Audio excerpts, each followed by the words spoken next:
At CareFM, you can choose the abortion care that works best for you.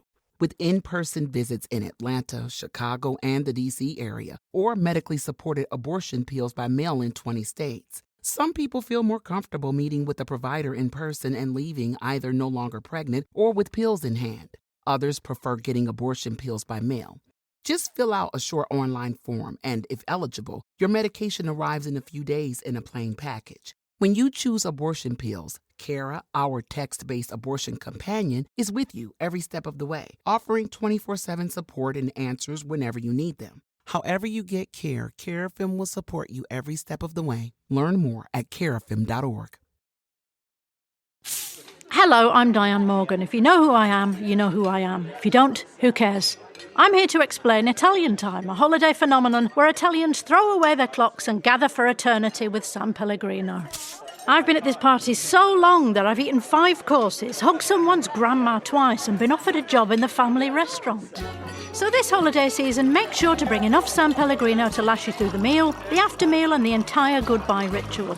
San Pellegrino, holiday on Italian Time. While the Whos of Whoville were laughing and eating, the Grinch from his lair sought to wreak havoc on their season. He thought, how do I ruin their holiday meals? A plan sprang to mind, which he enacted with zeal. Dill pickle seasoning on fries will make for a green surprise, and I know they'll be shocked with these loathsome odd socks. So if you want to experience the Grinch's mischievous meal, head to McDonald's and show him how you really feel. The new Grinch meal, now at McDonald's. At participating McDonald's while supplies last. Ba-da-ba-ba-ba.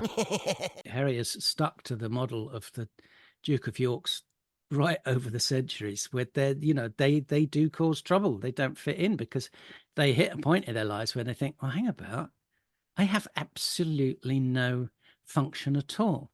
I am nothing. I'm never going to be king. I have no actual power. I'm just this person who can be sent on light royal duties. And if the king can't face another boring meeting with the world's most boring head of state, they can send the Duke of York off. And so many Dukes of York have kind of tried to kill their brothers, or managed to kill their brothers, or raised armies against it, or just misbehaved terribly over these. So Harry's behaviour is absolutely nothing.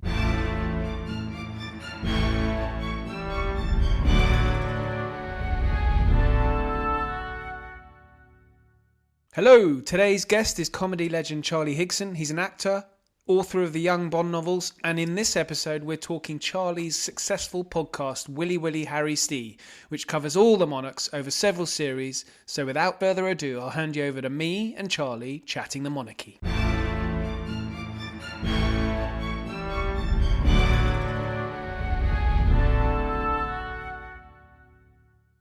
Charlie, it's a great pleasure to have you on. Thank you. This is a real honour for me as a student growing up in the 90s. I think you can imagine why it might be. Yes, well, I must say I enjoyed the 90s. There was a lot of good comedy around, and it was great fun to be part of that and to be making a show, The Fast Show, which is still popular today. And we've managed to make it this far without being cancelled. That is a truly impressive achievement. And I was listening because we're here to talk about your podcast, yes. Willy Willy Harry Stee. But I was listening to one of your episodes, and you're doing Fast Show tours as well, aren't you? Sorry, we're going slight tangent. That's fine. That's fine. I'll talk about whatever you like. Splendid.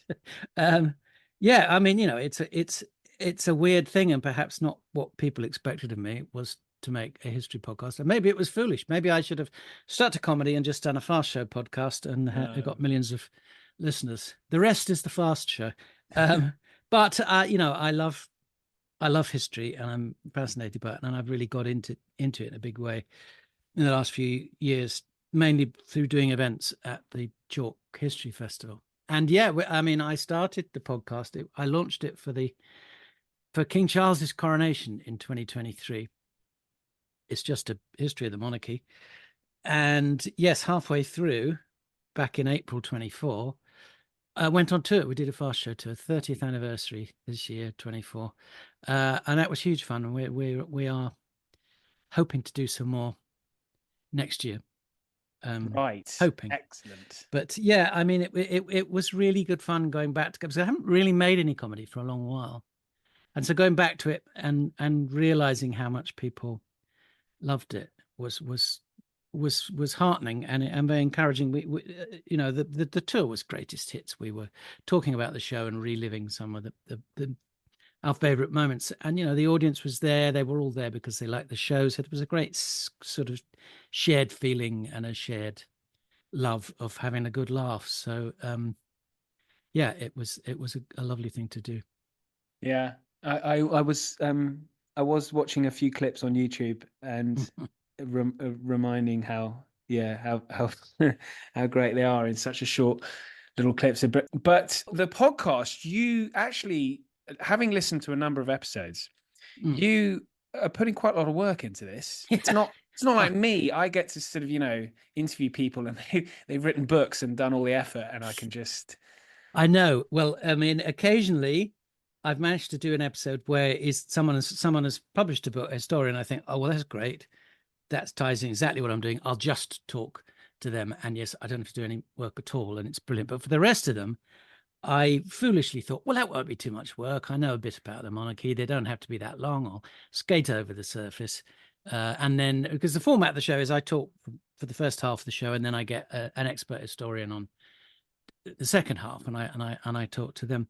But as soon as I started doing it, I thought, well, even to just skate over the surface or something, you've got to know what's important and what isn't, and what are the main sort of headline facts of a monarch's reign, and to be able to understand that. And often I'll have done my bit and I'll be talking to the historian, and I'll realize often that I've got something completely wrong and I have to go back and read it, or that I've dismissed as boring and unimportant probably the key thing from their reign. So yeah, it's taken up so much more of my time than I had envisaged, foolishly had envisaged, because I've taken on 1,000 years of British history. I mean, I'll go even further now, because having done the first run of the monarchs up to Charles, I've gone back to the Saxon and the Viking monarchs from Alfred the Great onwards. And then I'm probably just going to pick up with interesting people through history. So it's a huge amount to cover, and I wanted to do it properly. I think there are probably, there are sort of two types of podcast, aren't they? Well, there's probably three. There's the sort of one like your one where you're interviewing people with interesting books and whatever. But outside of that, you've got the sort of chatty podcasts, two blokes down the pub type of thing, or a husband and wife jocularly, if that's a word, talking about marriage and relationships, or those sort of things that you can sort of toss off in a couple of hours and then just shove out and people can have on in the background. Or there are ones which are properly researched and in depth, and that's what I've gone for, because I wanted it to be something that would stand the test of time. It's a resource that people can go to, and it is. I've always liked to do things properly. I'm not very good at tossing things off. Well, that's interesting, because I was listening to, my favorite monarch, and listeners will be familiar with this. It's not most people. I love George IV. Right. Not because I would want to.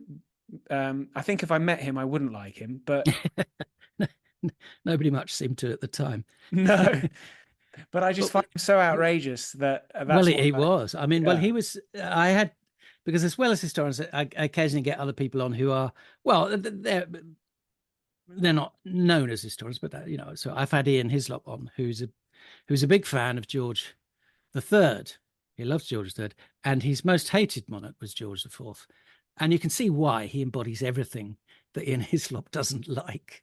But in terms of being an entertaining character and a great monarch to do a podcast about, he's perfect. Yeah, I thought I knew a little bit about him, but then clearly you've done this huge amount of research, and that was just on George. And then I listened to William IV, where I knew nothing about, and that. How long does it take for you to prepare? Because you keep coming back to just drumming it into me. What a fool I've been. Yeah. Because I mean, it is because I knew nothing about William IV, before making a podcast. You know, he's one of those kings that most people forget ever existed. And if you're doing a kind of list of the monarchy, you sort of say, well, there were lots of Georges, and then it sort of went to Victoria, didn't it? No, but there was William in there, the sailor king. But that's what I've really loved, actually, is finding out about the monarchs that I knew nothing about. I mean, before doing this, my main interest, I loved the sort of the medieval era, the Middle Ages, and I knew a reasonable amount of that because I, was bought books, read books, and that.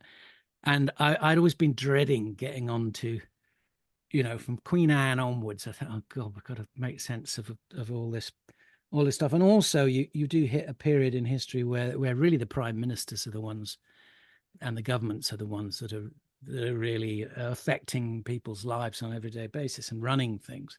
Monarchs become much more sort of symbolic figures, but there is something really interesting in all of them. And and I've had to research all of them as I go, because I've got to be able to keep up. When I get the experts on, I've got to ask sensible questions, and when they mention something, I've got to at least appear that I know what they're talking about. Well, you said you started doing this because of Charles III and the coronation. I don't know if, like me, you've had a kind of changing relationship is probably the wrong word, but with the monarchy, because I think in the 90s, whilst I was watching the Fast Show and stuff like that at uni, I would have definitely have thought I would have been a Republican, undoubtedly. Yes. Well, you should be when you're young. Yeah, I suppose so. But I think now I'm in my late 40s. I'm much more, I guess, an appreciation of the stability of the monarchy. But I wondered what your view on monarchy is. Well, that's a really interesting question, and that's something that I did talk about, actually, when I'd finished the series. I did some sort of mopping up episodes, and when you spend that amount of time with someone or something like the monarchy and being close to it for over a year, talking about it, you do sort of form an attachment to it. And I think even if I started out by saying I'm on the fence, I'm neither a Republican nor a monarchist, I'm just interested because I think it's a fascinating story and it's central to the history of England and the history of Englishness. And it's got everything. It's a fantastically dysfunctional soap opera. But, it's a bit like, in The Godfather, you watch the Godfather films and you're supposed to think, oh my God, these terrible mafia people who are poisoning in America and murdering people. But because you're close to them and you're following their story, you're right on their side, really, in the end. When they kill people, go, yeah, they deserved it, stick it to them. And it happens like with me with the monarchy. People say, oh, why are you doing a podcast about those bastards or whatever?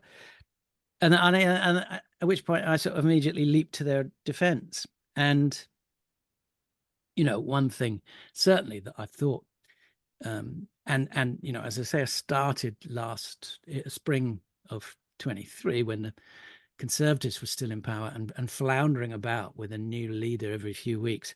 I did have to say that the alternative to having a monarch as head of state is really unthinkable if it was going to be someone like Liz Truss or someone of that ilk, and that actually having someone who has been born into it and has spent their whole life being trained to do it, and is ostensibly apolitical, it does seem to me, I think I've come down on one side of the fence and saying, actually, I think that's better than having an elected official in temporary position in this post.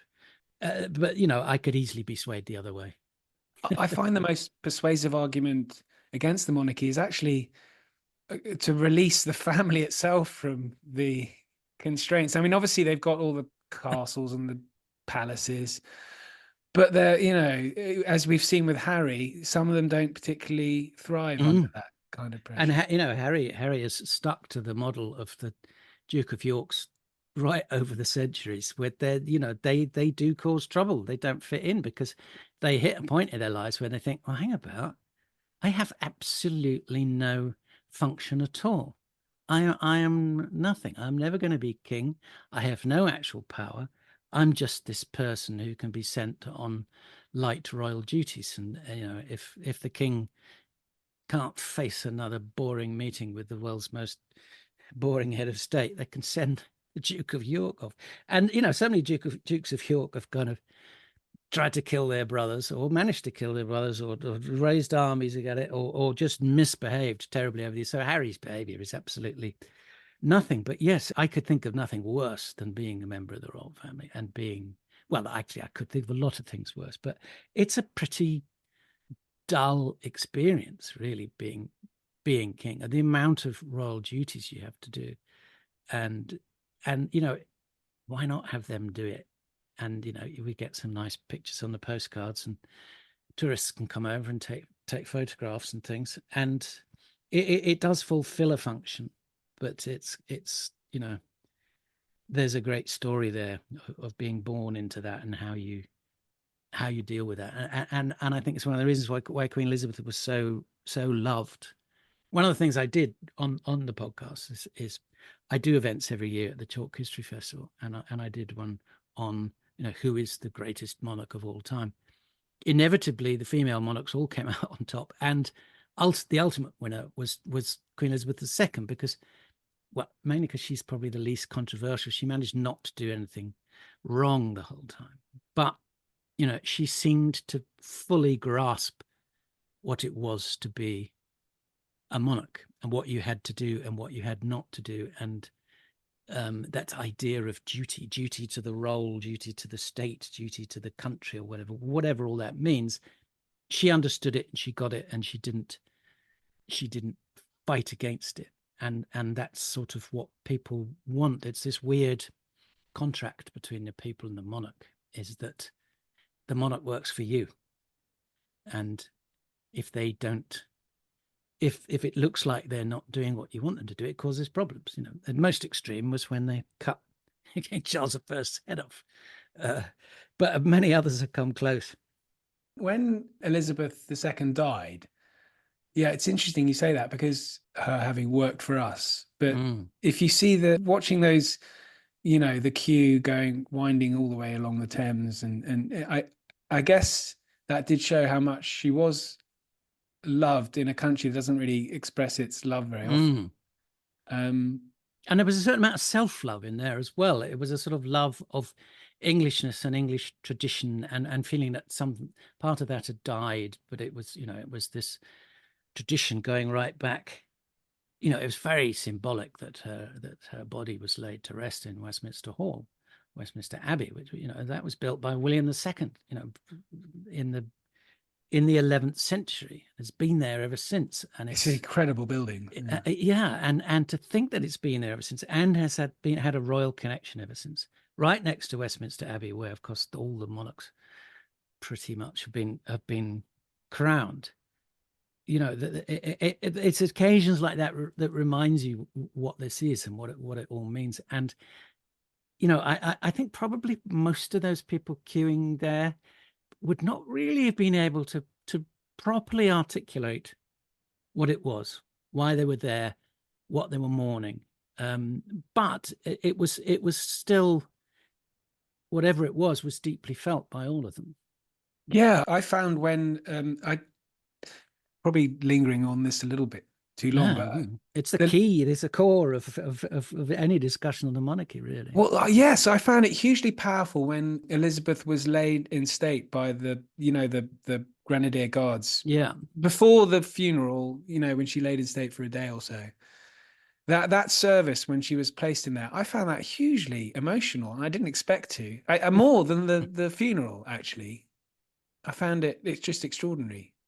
Well, it was that thing that was really cemented by, I suppose George V started it, but George VI of being, the king and the queen were the father and the mother of the nation.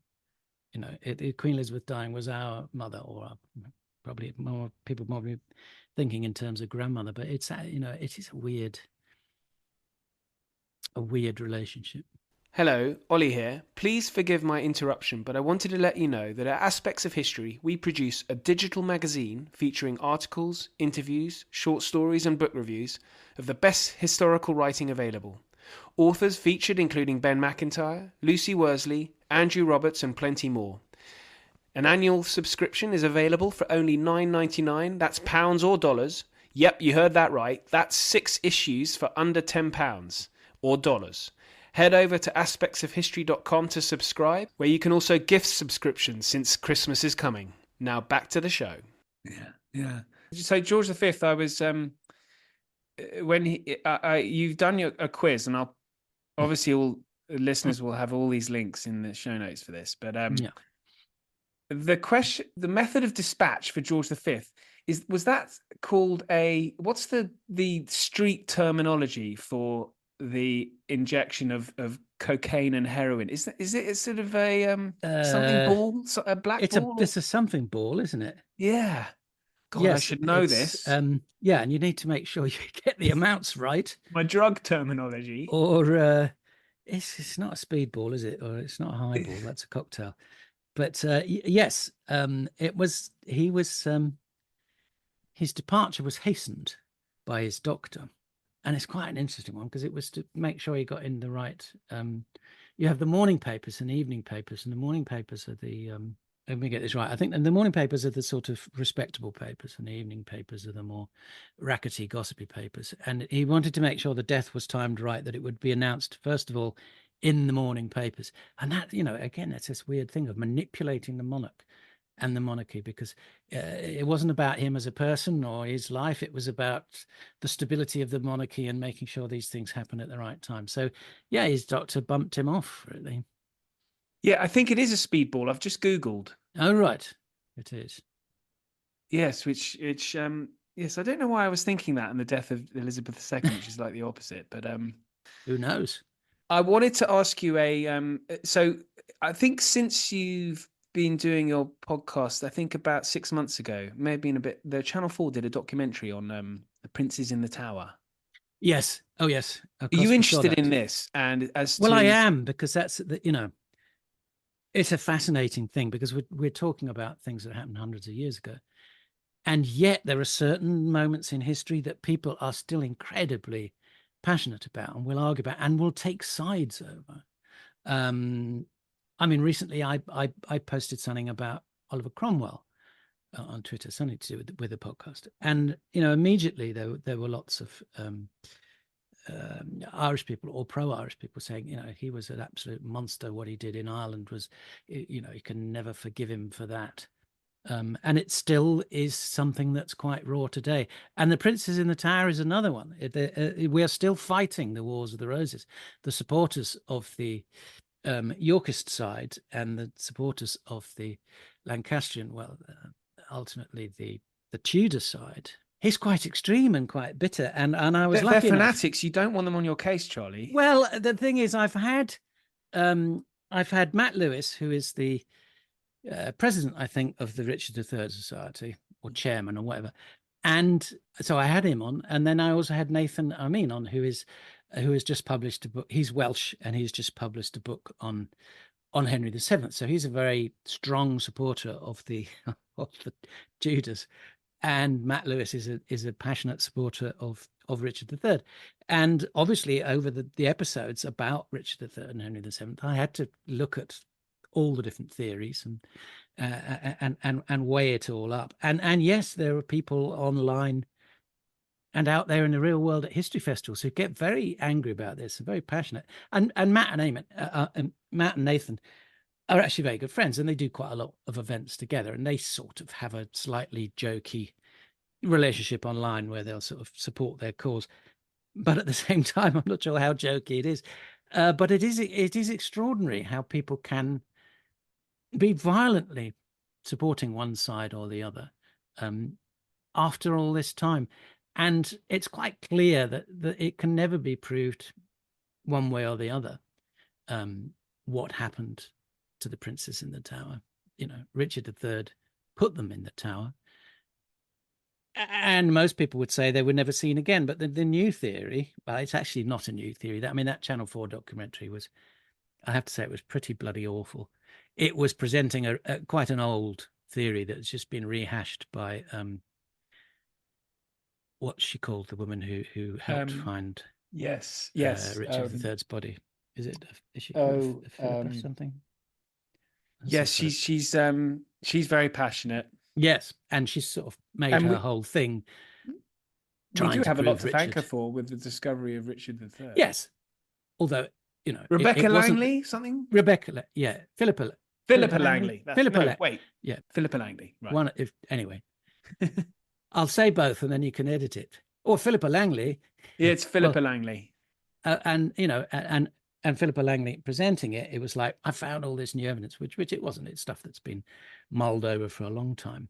And yes, she did a huge amount to help the discovery of Richard III's body. But she certainly the Steve Coogan film distorted the facts quite a lot and made it look like it was entirely down to her, and everyone else was absolutely against her, which was not right at all. The university did a huge amount. But anyway, this the counter theory is that the great pretenders, Perkin, Warbeck, and who was the other one?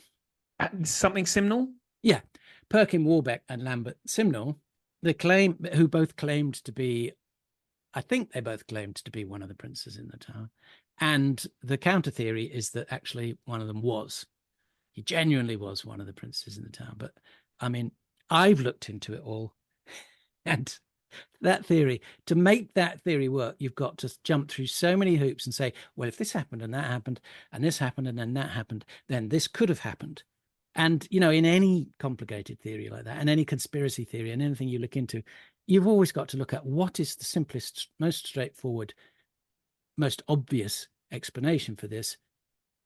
And Richard III being culpable is a so much simpler and clearer explanation than the contortions you have to go to believe that at least one of the princes in the tower survived and came back later on. Edward V was supposed to be king. His uncle Richard III was supposed to be looking after him. He says to him, I'm just going to put you in the Tower of London so you're safe, because people will be trying to stop you becoming king. And he keeps him in there. And Richard III says, well, the best thing is actually if I become king, you'll be even safer then. And the princes are never seen again. And now, the most obvious explanation for that is that Richard had them quietly disposed of.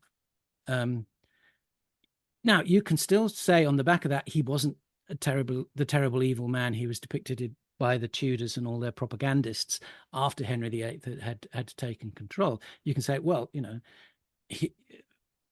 other than that, he was quite a good bloke. But if you push he was quite a good bloke theory, that doesn't necessarily follow that he also didn't have them bumped off. You can say, yes, he was painted in a very dark light, but he did do these things wrong, which almost anyone else in his position would have done the same. Well, exactly. If I were a Ricardian, I would be, yes, he killed them and he was right to do it. Well, that would be the sensible Ricardian approach, but that's not Matt Lewis's approach or Philippa Langley's approach. But all those things are very entertaining, and it's great fun, and it brings history alive, and it makes it something, that we can still get involved with. And you can read books with theories on different sides, and you can make your own mind up. So that's why this story of the monarchy is so fascinating and so current. There's so many aspects of it going right back to William. What is our identity as English people? Are we Celtic Britons? Are we German Angles? Are we Scandinavians? Are we French? Obviously we're a mix of all those things, and but we are still fighting those wars. The North-South divide existed before William came, and the Norman invasion exacerbated that. And also the whole thing of the sort of the metropolitan elite versus the ordinary Anglo-Saxons of England is still this huge argument. It's basically Normans versus Saxons. Well, yes, I was reading somewhere that a study had been done a few years ago, which established that people with Norman names are more successful earn more than those with Anglo-Saxon names. It's funny because I'm putting myself into my sort of learning about 1066 and everything. I think I definitely was on Harold Godwinson's side with the Norman invasion. Yeah, but his identity himself was mixed. He was half Viking. His mother was a Viking. Harold is a Viking name. It's not a Saxon name or a British name. And he had no right to the throne. He claimed that on his deathbed, Edward the Confessor said, "Oh yeah, you should be king." But he had no greater claim to the throne than William did.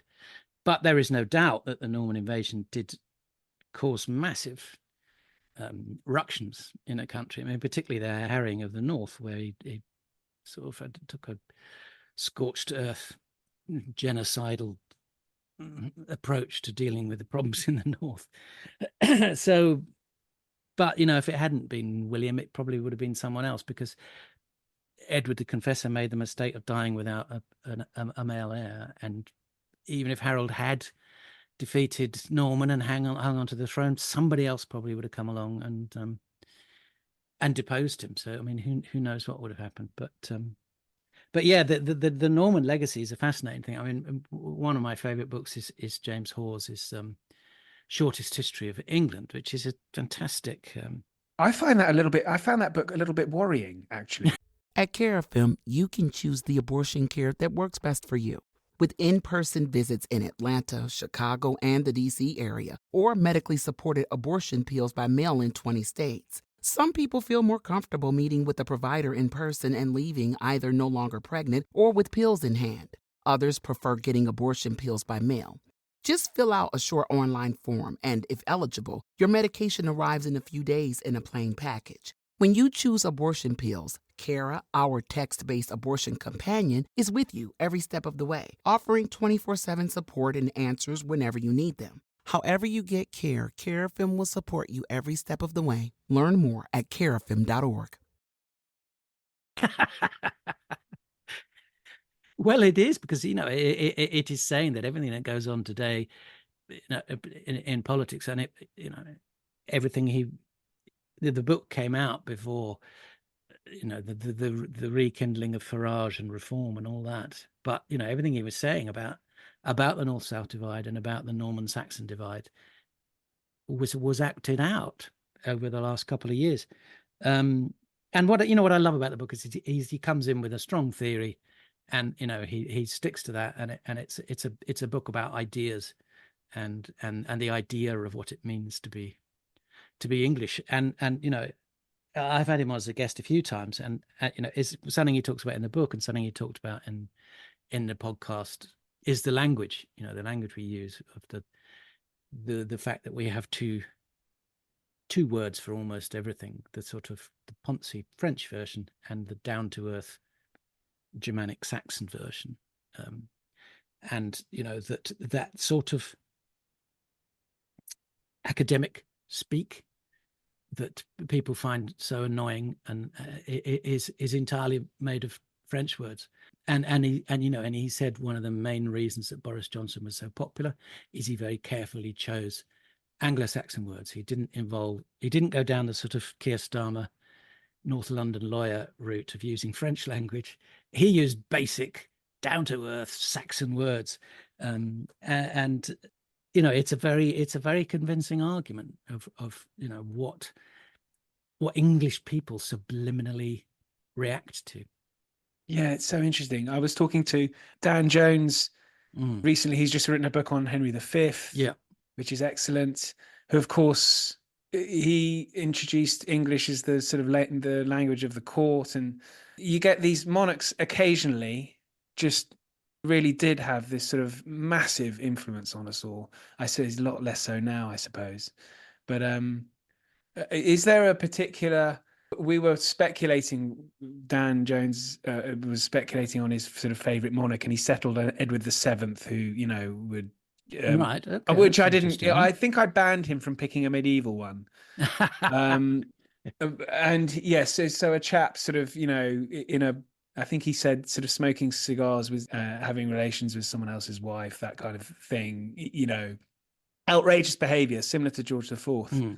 Well, but he would have been cancelled in about 3 minutes in the modern world, and there is some evidence of some quite unpleasant sort of Me Too behavior, Harvey Goldstein kind of behavior, which he could get away with because he was regent and then king. But yeah, I mean, I prefer monarchs that are a bit more colourful than the plodders who nevertheless actually are very good for the country, in terms of thinking of them as a character and talking about them. Someone like Edward VII is great value. And actually we touched on there, and it's something I talked about because I had Dan Jones on to talk about Richard I, and he pointed out, and it's something that comes up again and again, is that what was considered to be the best way to behave as a king in a medieval period is not the same as today. You wanted a king to be a great warrior, to lead an army, to kill foreigners, particularly the French, and to behave in a kingly manner, to have loads of mistresses, but people would do what they said, and it's kind of all the behavior that now is absolutely frowned on. And Charles in some quarters is accused of being too woke to be our monarch. But, if the alternative is starting another crusade, and yes, and Dan Jones, talking about Richard, said he was in many ways a terrible, terrible man, but he was also a great king. So, people's behavior, you can't really judge at a distance. Well, Charles seems to be, he's not really done anything. I'm just trying to think of anything he's actually done that has hit the headlines, and it's nothing. He's been completely uncontroversial. Well, he learnt a lot from his mother, and I think didn't he make a statement along the lines of something like, "Well, I'm going to have to kind of shut up about all this stuff now." Yeah, he said that before. I think before he was. His environmental concerns. I mean, what's really interesting is he was mocked for that when he first used to talk about it, and now, that's the mainstream. We realize he was absolutely right. So yes, he's very much learnt from his mother. He's also learnt from all of the ructions with Harry and the fact of let's try and just not create any bad headlines. All right, Charlie, this has been great. Before you go, I before we started recording, I was listeners, there's an excellent quiz on one of the episodes on Charlie's podcast, which I did and did very well. You mark your own work though, and I have a question for you, Charlie. Before Elizabeth II, who was the last monarch to be buried? The last monarch to be buried? Yes. As opposed to cremated, or just? Well, is this an annoying question? Just buried. Well, I don't. I'm trying to work out if it's a trick question, because I would assume, if I was asked off the top of my head, that it would have been her father. Well, he is not the last one to have been buried. It was Richard III. Really? Well, how'd you get that answer then? Because he was removed from the car park and then buried in Leicester Cathedral in 2016. Was it 16? Yeah. Well, that is a really good question.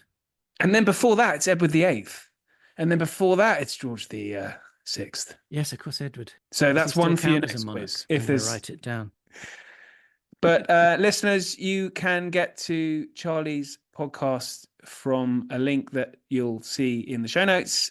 Charlie's been fantastic. Thank you. A real pleasure for me to meet you virtually. Thank you. Well, likewise, it's been great fun, and trying to get a view on exactly what I have been doing by talking about it is always very useful. Good stuff. Thanks, Charlie. Cheers. Thank you. Thanks so much for listening. Plenty more history on the way, but in the meantime, thank you and good night.